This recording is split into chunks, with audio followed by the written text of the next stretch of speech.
Bonjour tout le monde. Je suis très heureuse d'être ici aujourd'hui parce que on fait pas ça souvent, recevoir des auteurs de l'extérieur. On a toujours privilégié les auteurs québécois et québécoises, mais là, on a décidé de profiter de la venue d'une autrice que j'adore, qui a maintenant vendu 3 millions de livres. Elle sort présentement son 8e livre. Elle est ici, entre autres, pour venir rencontrer ses amateurs et ses amatrices au Salon du livre de Montréal. Et elle vient, pour ce livre-là, tenir debout. Mais on va parler de beaucoup plus que ça. Alors, bienvenue, Mélissa Dacosta. Merci. Vraiment un plaisir. Puis c'est la première fois sur le continent. Oui, c'est ça. Et là, vous débarquez à peine de l'avion présentement. C'est ça. Et comment, est-ce que ça vous excite de rencontrer pour la première fois vos lectrices et lecteurs québécois au Salon du livre? Mais oui. Et je me demande si j'ai beaucoup de lecteurs ou de lectrices. Parce qu'en France, maintenant, je sais que j'ai un certain nombre de lecteurs et de lectrices. Mais quand on change de pays, on se dit que peut-être il n'y aura pas grand monde au rendez-vous. Donc on verra. Mais imaginez, là, on arrive au kiosque, là, puis il n'y a personne. Non, mais ça se pourra pas. Moi, j'imagine déjà la file parce que il faut dire que ce livre-là ici, tout le bleu du ciel, c'est un livre. En fait, c'est le premier que vous avez publié. Oui, c'est le premier. Et celui-là, il est facile à reconnaître aussi quand quelqu'un le lit. Mais ici, on en a parlé beaucoup de ce livre-là. Donc, c'est sûr qu'il y aura des signatures. Mais moi, je suis pas inquiète du tout. Pour ça. Puis le Salon du livre, en plus, ici, c'est très chaleureux. C'est très... tu sais, je me disais en pensant à ça, pour un chanteur, par exemple, ou une chanteuse, il va pas voir son public intimement comme un Salon du livre. C'est vrai. Il va arriver sur une scène, bon, est-ce qu'il vend des billets, est-ce qu'il vend pas des billets? C'est sûr que le livre, est-ce qu'on vend des livres ou est-ce qu'on n'en vend pas? Mais en même temps, le Salon du livre, c'est un endroit aussi pour vendre des livres. Mais c'est un contact qui est privilégié et très intime en même temps. Oui, complètement. Je m'étais déjà fait la réflexion aussi de me dire, voilà, les acteurs, les chanteurs n'ont pas la chance d'échanger vraiment et vraiment intimement en plus avec les lecteurs parce que le thème de mes romans étant en général du drame, des choses assez intimes, la maladie, le deuil, et bien tout de suite, on est dans des discussions assez personnelles avec les lecteurs. Oui, parce qu'en déposant ces histoires-là, ça les interpelle. Et alors, est-ce que vous faites raconter des histoires de vie? Oui, je pense que c'est le point commun de tous mes romans. Ce sont des histoires de vie, des parcours, des chemins de reconstruction, de résilience. Et ça fait toujours écho d'une façon ou d'une autre chez les lecteurs.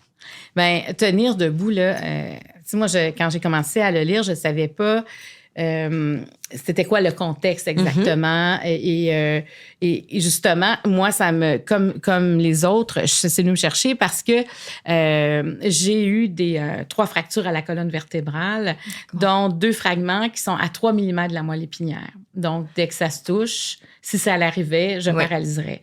Et il y a pas longtemps, il y a moins d'1 an, ça a failli m'arriver parce que j'ai fait une chute et pendant 24 heures, on a eu peur que l'enflure fasse que ça se touche. Et je ne pensais pas lire ce livre-là et comme réaliser à quel point c'est grave de quand ça se touche parce que le personnage de François, lui, ça va se toucher.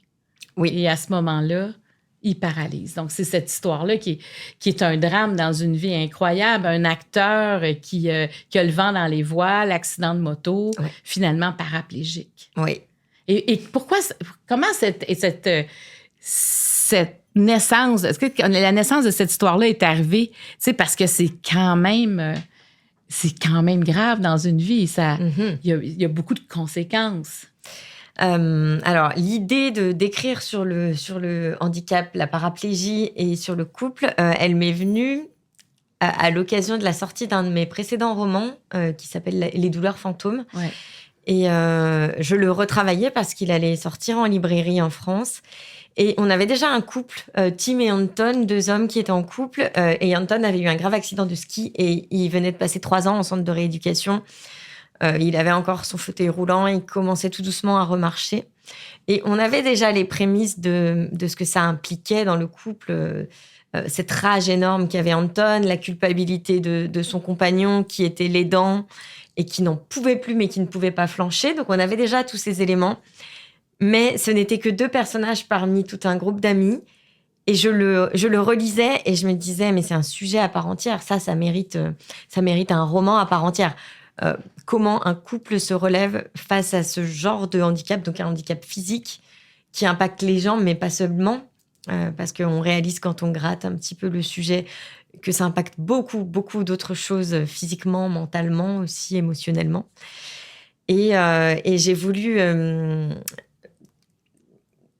faire encore plus difficile. J'ai choisi un couple qui venait de se rencontrer, qui était encore dans une phase de découverte, de passion, où tout était tout beau, tout rose. Un couple un peu bancal parce qu'il légitime. François, donc ce comédien adulé, est encore marié au début du roman. En tout cas, il vient d'annoncer à sa femme qu'il s'apprête à emménager avec celle qui était sa maîtresse. Donc c'est un couple qui est extrêmement fragile, basé uniquement presque sur les relations charnelles, la séduction, le jeu de séduction. Et puis, c'est un homme qui a un métier entièrement centré sur l'image. Toute sa vie repose sur son image, sur sa prestance. Et donc, c'est encore plus difficile dans ces cas-là. Oui, puis il y a quand même un malaise quand, à l'hôpital, Isabelle, qui est encore sa femme, rencontre Léo. Léonard, oui. On n'est pas bien, là. Non. Parce qu'on commence à comprendre, là, oui.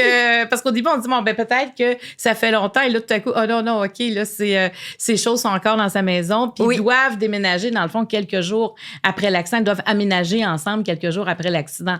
Oui. Donc, dans le contexte de vie, elle est plus jeune aussi? Elle est beaucoup plus jeune. Oui, elle a la moitié de son âge. Elle a 24, ou presque, hein, elle a 24 ans, il a 42 ans. Et oui, comme tous les drames, il frappe à un moment inattendu. Et François vit encore chez son ex-femme. L'accident arrive, eh bien, les médecins ne préviennent que celle qui, sur le papier, est son épouse. Donc, il y a aussi toute cette problématique de comment on trouve sa place en tant que partenaire quand on n'est pas encore légitime. Oui, puis on n'est pas reconnu par le système. Non, mais ça, c'est déjà, cette histoire-là, elle est vraiment intéressante. Elle est bien détaillée. Comme toutes les étapes aussi, je pense que ça, c'est sûr que vous avez sûrement beaucoup déjà de commentaires, mais va faire écho chez plusieurs gens parce que je pense qu'on parle pas de ça. On parle pas de toutes ces étapes qui sont pas si... C'est-à-dire que c'est pas... On lit pas ça avec un sourire. Non. On dit, hey, si ça nous arrivait, je veux dire, quand tu perds ton autonomie, tu as peur de tout perdre, tu dépends des autres. C'est comme ça que tu te sens au début. Évidemment, tu dois réapprendre. Tu dois voir ta vie complètement différemment à partir de ce moment-là. Et c'est tellement bien détaillé. Je me dis, quelqu'un qui est passé par là doit dire, enfin... On décrit ma réalité, puis on n'est pas en train de l'embellir. Non, c'était pas le but, oui. Parce que vous avez parlé à quelqu'un qui est passé par là aussi. Oui, alors oui, ça c'était un prérequis. Quand j'ai commencé ce roman, je me suis dit, attention, on ne peut pas dire n'importe quoi. C'est extrêmement sensible comme sujet, je suis valide, je peux pas raconter n'importe quoi sur le handicap. Donc, j'ai commencé par de la documentation médicale en premier, un ouvrage d'une médecin qui travaille en centre de rééducation auprès des blessés médulaires et qui avait aussi la deuxième casquette de sexologue pour accompagner dans la vie de couple, la vie intime, la procréation. Donc, j'ai beaucoup, beaucoup travaillé, j'ai pris mes petites notes, mais ça ne suffisait pas. Je sentais qu'il me manquait aussi de la chair, du vécu, de l'intime. Et donc, je suis partie à la recherche de témoignages. Et donc, au détour de recherche Internet, j'ai découvert le profil de Yann sur les réseaux sociaux. C'est un jeune Français d'une 30aine d'années qui avait eu un accident de la circulation. Et ça faisait 3 ans à l'époque qu'il était en train de réapprendre à vivre autrement. Donc, je lui ai envoyé un message. Il a accepté de répondre à mes questions. Et il y a un dialogue qui s'est noué tout au long de l'écriture, pour être au plus proche de leur réalité. Et puis, à la fin, j'ai aussi eu une relecture scientifique de la part d'une autre médecin, neurologue en centre de rééducation, et qui est venue pointer tout ce qui était correct, tout ce qui était un peu moins exact, du point de vue vraiment là, médical.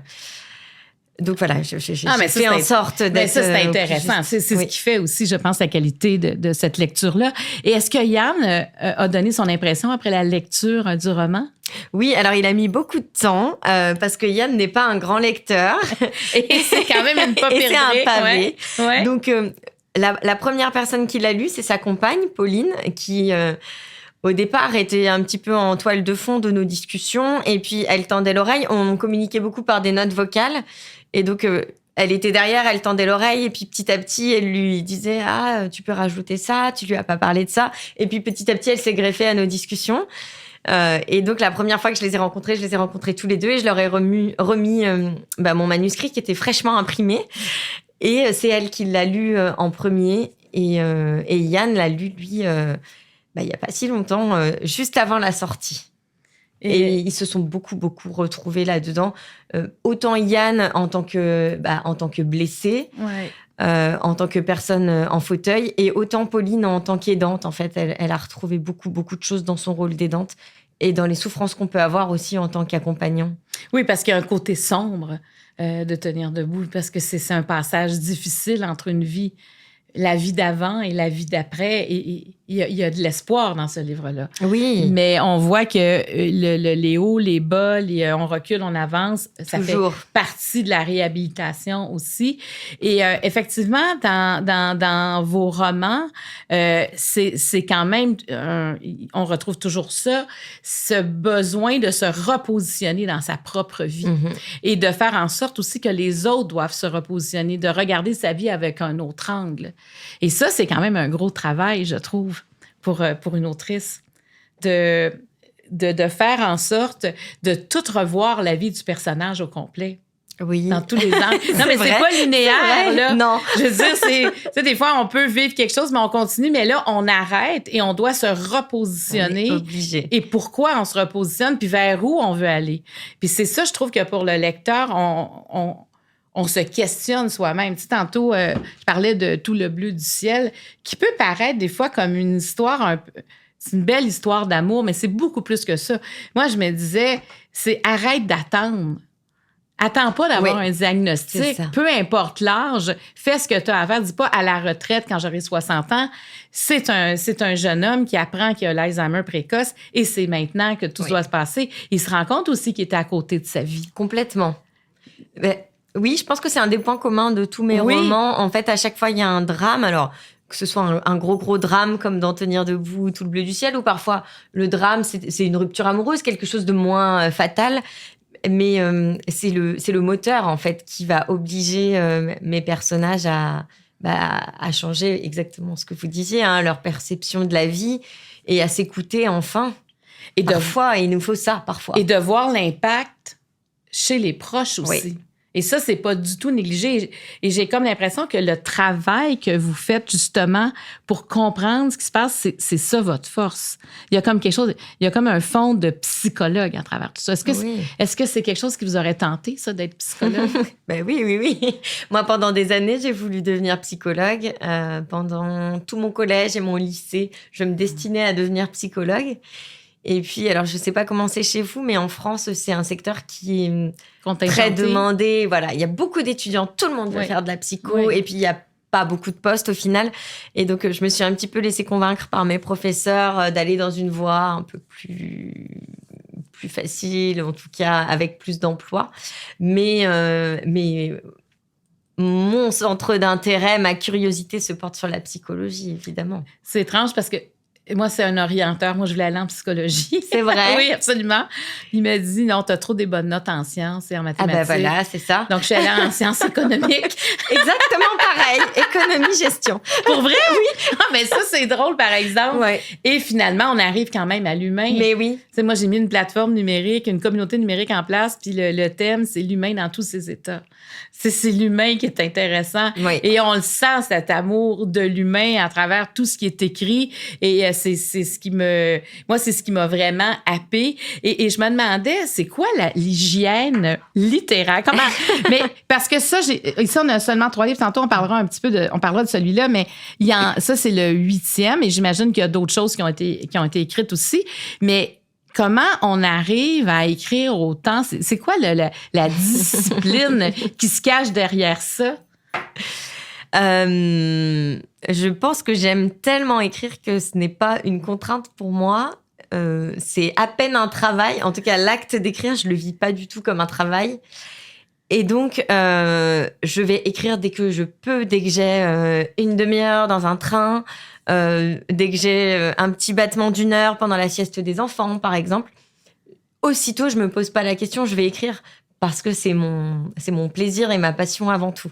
Donc, l'ordinateur, le portable est un peu partout. Il se promène dans toutes les pièces de la maison, l'ordinateur portable. Oui. Et c'est toujours... Est-ce que, par exemple, quand vous écrivez, c'est toujours la même histoire ou il y en a 2, 3 en même temps? Puis, moi, des fois, quand je lis, j'ai plusieurs livres. Je vais choisir lequel me convient cette journée-là. Alors, en tant que lectrice, je peux aussi lire plusieurs livres. Mais non, quand j'écris un roman, il m'accapare toutes mes pensées, toute mon énergie. Et donc, je n'écris qu'un roman à la fois. Ça dure... En général, je suis toujours autour de 6-7 mois d'écriture. Je le fais pas exprès, mais quand je pose le dernier mot, je me dis, tiens, quand est-ce que je l'avais démarré? Et j'ai toujours, en général, 7 mois d'écriture. Mais voilà, c'est 7 mois avec mes personnages tout le temps. C'est-à-dire que si je me réveille la nuit, hop, je me remets dans mon intrigue où j'en étais déjà.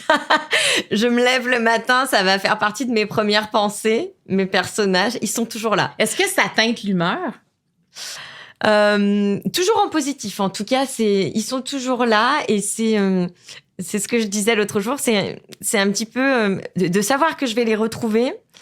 C'est comme si j'avais un amant et de savoir que dans quelques heures, je vais pouvoir aller le retrouver. Donc, ça teinte mon humeur en positif. Et le conjoint, qu'est-ce qu'il dit de ça? Ça lui va. Mais c'est vivre plusieurs vies en même temps. C'est vivre plusieurs vies, oui. La vie d'un homme aussi. Ah oui, d'un homme, d'une vieille dame, d'un enfant, tout est possible. Est-ce que c'est excitant, ça? Ah, mais complètement. C'est super excitant, oui. Donc, ça permet d'observer aussi tout le monde et de s'accaparer un peu cette personne-là et de la faire vivre à travers des personnages. Donc, j'imagine il y a des gens d'influence. Il y a des gens que vous rencontrez qui peuvent devenir un personnage? Alors, ça m'a... Jamais de façon aussi directe. Je pense que, mine de rien, je grappille plein de petites choses dans mes rencontres, mais c'est de façon inconsciente. Après, ça va se mélanger à d'autres idées, d'autres traits de caractère. Donc, je pense qu'inconsciemment, je pioche tout autour de moi. Mais faut vraiment aller analyser tout ça. Moi-même, je suis pas toujours consciente. Mais c'est fascinant quand même de vivre avec ces personnages. Est-ce qu'il y a un deuil quand justement le dernier mot s'écrit? Oui. Ce que je fais en général, je laisse reposer 10 jours, 2 semaines, 3 semaines grand maximum. Mais ils sont toujours là, j'y pense encore. Et au bout de 2-3 semaines, je reprends le roman du début et je fais une espèce de relecture très rapide en quelques jours. Alors, c'est une façon de leur dire au revoir. Et c'est aussi une façon d'avoir une vraie vue de lecteur sur le roman. Parce qu'en fait, quand on écrit pendant 7 mois, on perd un peu le fil, je trouve. On peut perdre des petites choses de la personnalité du personnage au fil du récit. On peut avoir oublié des éléments de son passé qui pourraient impacter la fin, par exemple. Donc, quand je fais une relecture ensuite très rapide, ça me permet d'harmoniser un petit peu mieux les différents chapitres, de réécrire certains passages parce qu'on a perdu de vue une atmosphère, voilà. Quand on a un succès aussi puissant, 3 millions de copies vendues en quelques années à peine, c'est incroyable. Oui. C'est le début, en fait, d'une longue route d'écrivaine. Est-ce qu'il y a une pression tranquillement qui s'installe où le prochain doit être meilleur que celui d'avant? Non. Il pourrait y avoir une pression. Je me mets pas de pression sur le résultat en termes de chiffre de vente parce que je me rends bien compte que certains romans se vendent beaucoup mieux. Il y a des sujets qui sont plus porteurs que d'autres, peut-être. Puis parfois, on sait pas pourquoi. Moi, j'ai certains de mes romans que je pense... Alors, pas meilleurs parce que je les aime tous et je les ai tous écrits parce que je pensais qu'ils étaient bons, mais... que je trouve plus intéressant ou plus profond ou je me dis on devrait plus en parler et puis c'est pas celui-là qui va prendre, ça va être un autre qui est un roman plutôt de jeunesse parce qu'il y a 2 de mes romans qui sont parus qui étaient des romans que j'avais écrits plus jeune, avant Tout le bleu du ciel. Et donc, je me rends bien compte qu'il n'y a pas de logique et que je peux avoir l'impression d'écrire le meilleur livre de ma carrière et c'est peut-être celui qui va le moins fonctionner. Donc, voilà, j'ai pas d'attente de résultat. J'écris d'abord ce qui me fait vibrer moi. Parce que j'ai l'impression que de toute façon, tout ce que je vais mettre, tout ce que je ressens au cours de l'écriture, le lecteur le ressent. Et que si le sujet me fait vibrer, même si c'est un sujet sur lequel le lecteur ne serait pas du tout allé, mais si j'y ai mis mes tripes, il se fait embarquer aussi le lecteur. J'ai vraiment l'impression qu'il se passe quelque chose de cet ordre-là. Donc j'essaye vraiment de ne pas me mettre de pression, de ne pas réécrire. Le risque, quand on commence à avoir du succès, c'est de se dire, bon, bah voilà, je sais ce qui fonctionne. Les lecteurs adorent Tout le bleu du ciel, c'est celui qui s'est le plus vendu. Je vais refaire un petit peu un road trip ou parler de maladie ou refaire une histoire d'amour parce qu'on était sur une histoire d'amour. Et j'ai pas envie de m'enfermer là-dedans parce que j'ai peur de faire de la redite. Mais si, par exemple, il y avait, comme à un moment donné, dire, OK, j'imagine, peut-être pas là-dedans, mais j'imagine une suite, vous pourriez quand même vous écouter. Puis si j'avais envie Oui, mais c'est-à-dire au-delà de qu'est-ce que le lecteur peut penser. Est-ce si que c'est votre instinct? Si c'est mon instinct, je l'écoute. C'est ça, c'est pas parce qu'il y aurait une demande, c'est l'instinct. C'est l'instinct. On y va. Je vais à l'instinct. Mais là où l'instinct me guide, ouais. Mais ça, c'est important là, de suivre son instinct parce que effectivement, j'ai pas le livre La doublure, mais on est ailleurs complètement aussi.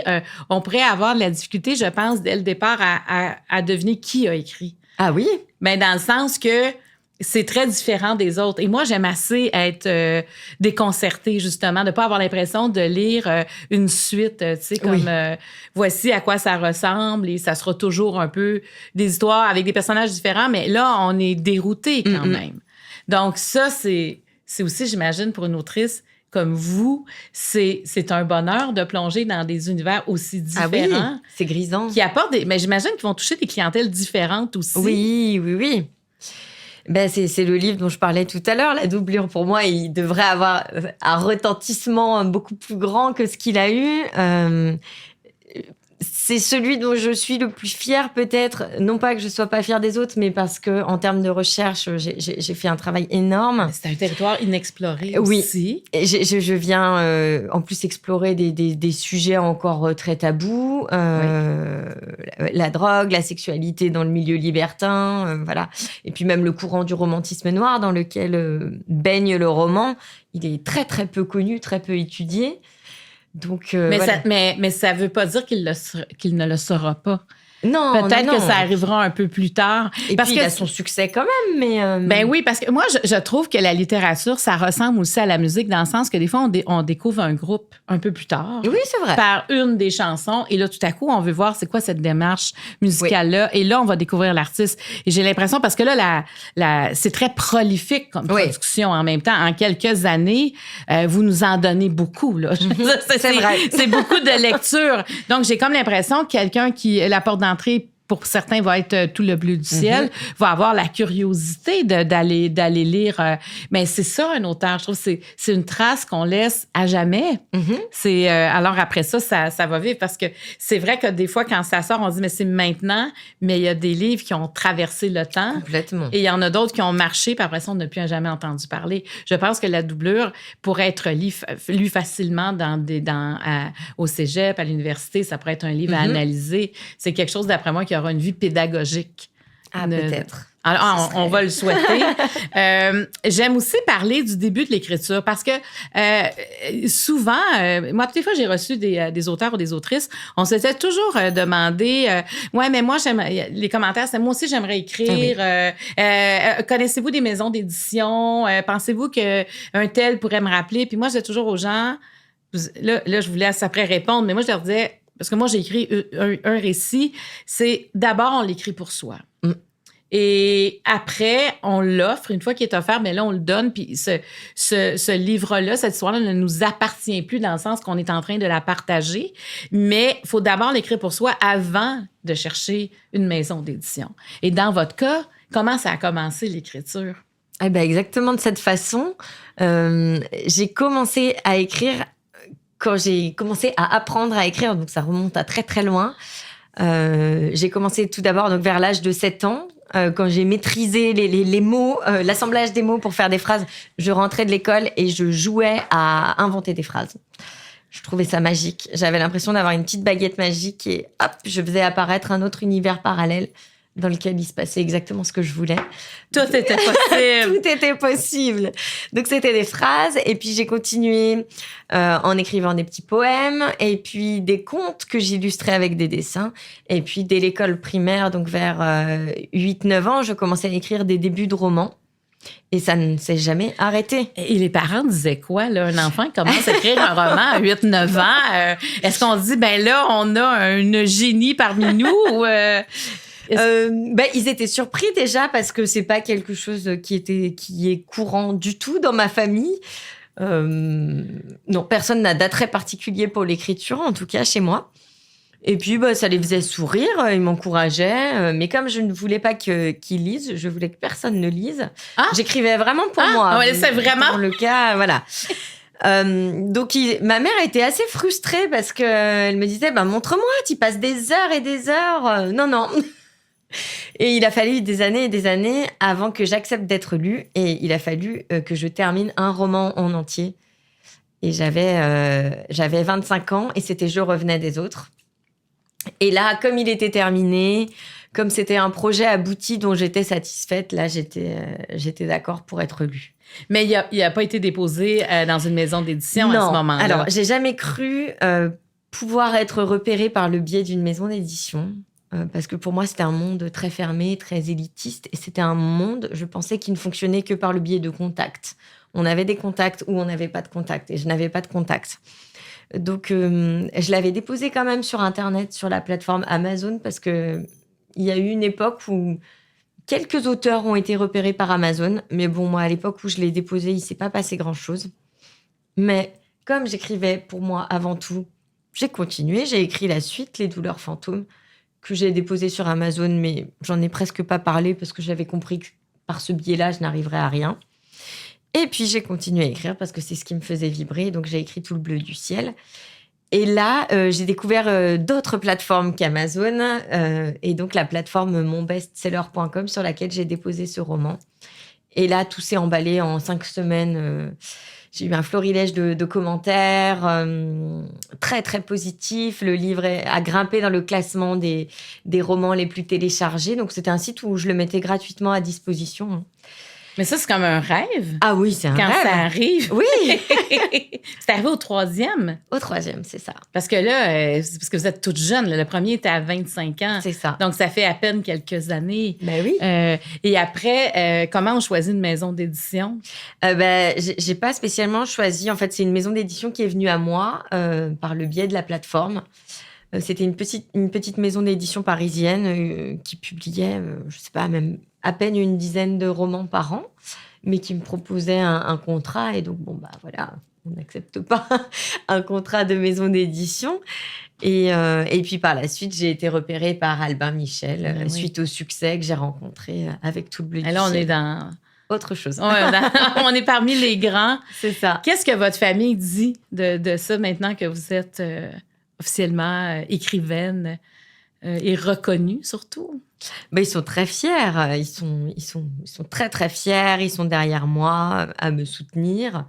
Et puis, je pense que ça leur a redonné un petit peu foi en la société et en ce qu'on appelle l'ascenseur social, la possibilité de s'élever finalement et d'accéder à ces métiers qui font rêver, mais qu'on pense réservés à une élite intellectuelle un petit peu riche.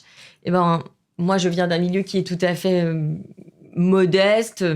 Et donc, personne ne pensait ça possible. Et en fait, de voir ça, je trouve que ça redonne beaucoup d'espoir à ma famille, à mes proches et puis à plein de gens, en fait.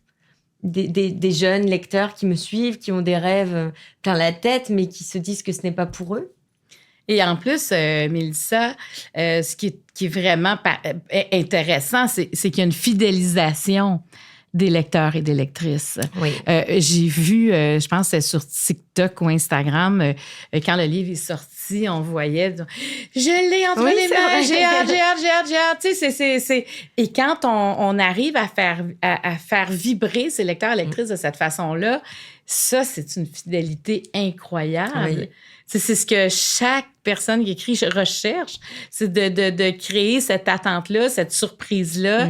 Qu'est-ce qui va m'attendre à chaque fois?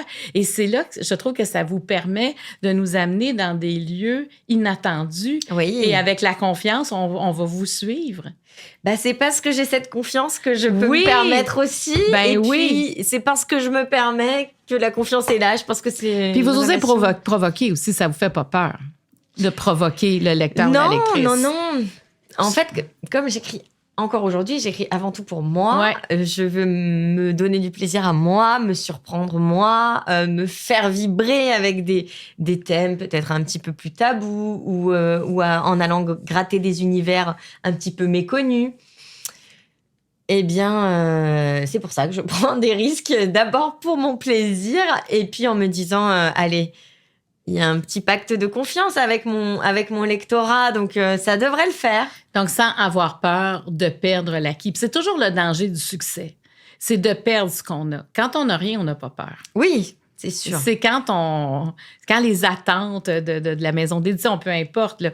Et en même temps, ce que je trouve extraordinaire dans ce que vous faites, c'est que vous pouvez parcourir le monde maintenant. Oui. Vous avez une carte de visite qui est incroyable. Oui. Ce livre-là, si je ne me trompe pas, dans Tout le bleu du ciel, ce sera une série ou un film? Alors, c'est un film. C'est un film, et c'est déjà... Est-ce que c'est commencé? Je sais que les acteurs avaient déjà... C'est tourné. C'est tourné déjà? J'ai vu le film la semaine dernière. Oh. Ouais, et puis... Donc, il n'est pas sorti. Hein. Non, mais c'est quoi l'impression? Ah, c'est incroyable. C'est incroyable. Moi, j'ai décidé de lâcher prise et de laisser le bébé.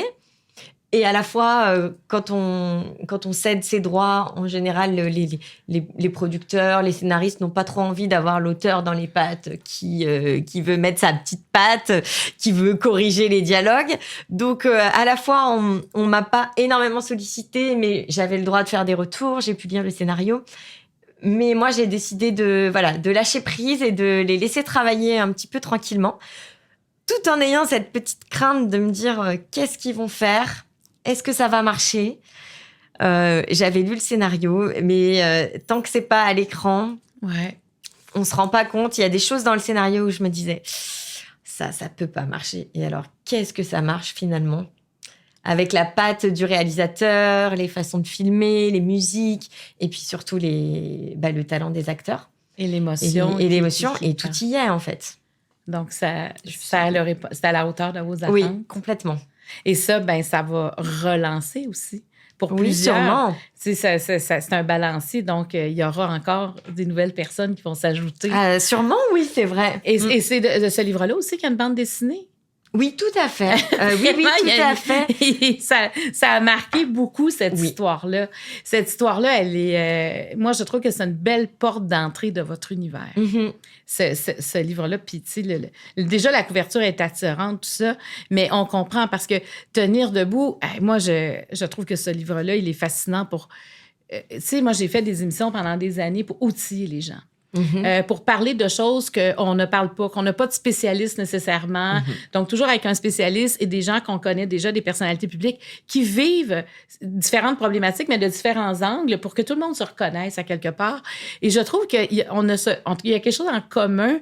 Entre autres, dans ce livre-là, je me disais, on apprend comment ça se passe à l'hôpital, comment ça se passe en réhabilitation, quand on revient à la maison. Est-ce qu'on peut avoir un enfant? Est-ce que la vie s'arrête? Comment est-ce qu'on peut revivre? Est-ce qu'il y a de l'espoir? Et pour l'autre, on apprend énormément. Alors, c'est vraiment une force. Donc ça, il n'y a pas de fin. Je veux dire, les sujets, il y en a plein de sujets. C'est infini quand on aborde l'humain de cette façon-là. C'est infini. J'ai souvent la question, mais tu n'as pas peur de ne plus avoir d'idées, d'inspiration? Mais c'est impossible. C'est impossible. C'est riche, l'humain. Non, c'est impossible parce que quand on le prend de cette façon-là, quand on regarde chacun des livres, on voit vraiment la direction dans chacun de vos livres. Et c'est ça moi, c'est ça que j'aime. C'est pas mou. Mm-hmm. On sait où est-ce que ça s'en va. On sait pas comment on va y arriver, quel chemin, mais OK, on va creuser. On sait qu'on va creuser. Et moi, j'aime la rigueur. Et on sent la rigueur dans ce qui est écrit. Et ce dernier, que je n'ai pas pu tout lire, parce que c'est trop émouvant. J'avais pas envie de me mettre dans cet état-là. La faiseuse d'étoiles, ce que j'en comprends, c'est l'UNICEF qui cherchait, qui vous a demandé si vous aviez un livre en banque pour faire un livre de poche où les fonds iraient directement à l'UNICEF. Oui. Et ce livre-là, vous l'aviez dans vos cartons. Oui, alors c'est un livre que j'ai écrit à la naissance de mon premier enfant. C'est un livre qui est court, hein. J'ai dû l'écrire en 2-3 mois, si je dis pas de bêtises, sous l'impulsion de tout ce qu'on découvre quand on devient maman et toutes les prises de conscience qu'on peut avoir. Moi, j'étais quelqu'un qui n'avait pas spécialement peur de mourir. La mort ne me faisait pas spécialement peur. J'y pensais pas du tout au quotidien. Et puis quand j'y pensais, voilà, j'étais pas pétrie d'angoisse. Et puis je suis devenue maman. Et là, c'était plus juste je meurs. Là, je me suis dit, mais bon sang, mais il ne peut plus rien m'arriver. C'est terminé. Cette option n'est plus envisageable. Et si ça devait m'arriver, comment je fais? C'est une perte d'insouciance. Moi, ce que j'ai senti dès qu'on m'a donné ma fille, moi, j'étais pareil. Je disais, OK, je peux plus mourir.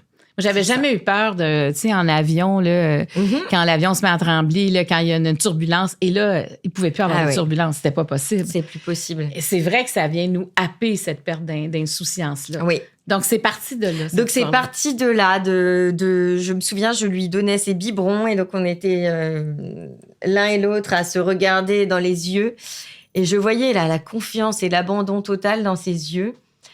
Et je me disais, mais si je devais partir, si une maman apprend qu'elle doit partir, si on lui annonce le diagnostic, voilà, on a tout tenté, on ne peut plus rien faire. Comment on prépare un petit bout dans l'insouciance la plus totale à ça? C'est inimaginable. Et donc, c'est là que le roman a commencé à naître. Et ce récit a commencé à naître d'une maman qui va enrober cette affreuse vérité dans un espèce de petit conte merveilleux. Elle va raconter à son fils qu'elle doit partir pour une mission secrète sur Uranus pour dessiner le ciel, les étoiles, le soleil, les nuages, les arcs-en-ciel, tout ce qu'il y a de plus beau, en fait. Et à la fois, c'est un mensonge merveilleux sous forme de petit conte. À la fois, c'est juste une métaphore de la mort puisqu'elle ne lui cache pas tout. Elle lui dit qu'elle ne reviendra pas, qu'il ne pourra pas la rejoindre, qu'il pourra lui parler, peut-être qu'elle entendra, mais elle ne pourra pas répondre. Donc, à la fois, c'est un mensonge et pas tant que ça, finalement. Est-ce que ce n'est pas une autre façon de parler de la mort? Ben oui, parce qu'on ne sait pas non plus c'est quoi la mort. Tout à fait. On ne sait pas ce qui se passe, mais c'est tellement bien écrit. C'est vraiment très, très beau. La faiseuse d'étoiles, il faut quand même dire que vous avez remis, suite à l'édition de poche de ce livre-là, quand même un chèque imposant à UNICEF. Je pense qu'il faut le souligner. Si je me souviens bien, c'était 400 000 €. Oui, pour l'année dernière. Donc, j'espère qu'on a la même somme cette année. Donc, pour une année... il est sorti en juin, donc c'était si je dis pas de bêtises, c'était de juin à fin décembre de l'année dernière. Oui, c'est ça. C'était que pour une demi-année. C'est une demi-année, 400 000 €. J'ai bon espoir qu'on remette la même somme cette année, voire plus. C'est incroyable, là, d'écrire un livre de cette façon-là, qui était dans les cartons, et tout d'un coup, ça va aider combien d'enfants? Oui. Alors ça, c'est joindre l'utile. Ben, en fait, c'est faire œuvre utile. Oui. Et ça, c'est faire la différence. C'est important de faire la différence. Complètement. Quand on aime l'humain. Alors, l'écriture amène à ça. Je vous souhaite le meilleur des salons du livre. Merci. Mais je sais que les gens d'ici vont être très, très contents. Et après ça, est-ce que vous avez fait comme le tour de l'Europe? Parce que c'est comme, tu sais, dans le fond, c'est comme une nouvelle vie, j'imagine, que ça fait vivre le fait de devenir... aussi célèbre. Oui. Il y a une notion de célébrité. Il y a une notion de célébrité qui dure le temps des événements littéraires. Et puis ensuite, quand on quitte le salon, en général, le salon du livre, on retombe dans un anonymat plutôt tranquille. Mais ça, c'est bien. Donc, c'est parfait. C'est parfait. Ben, merci beaucoup, Mélissa Dacassa, d'être arrêtée ici dans nos studios. En tout cas, merci aux membres d'avoir été là. Le dernier livre, c'est celui-ci, Tenir debout. Mais si vous allez voir là si vous faites Mélissa Dacassa, tous les livres vont sortir. Et vraiment, ça vaut la peine de s'arrêter à ces grands romans. Merci à tout le monde.